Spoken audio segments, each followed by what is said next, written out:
he paki mai toi kai uma ai otu lagina o falahia tuku ange pemu a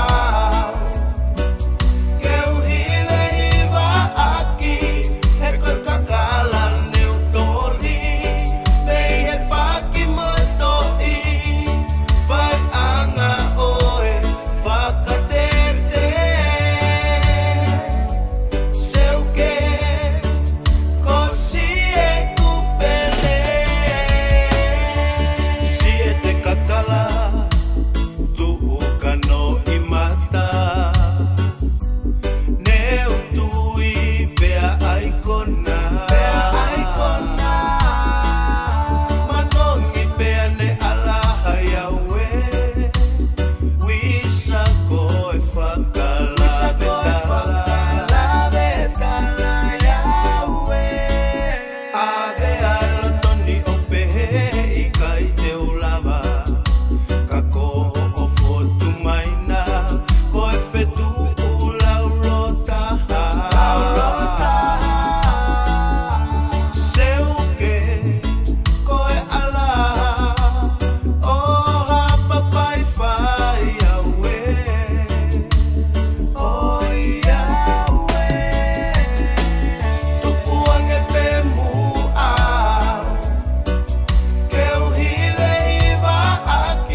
pete si fefe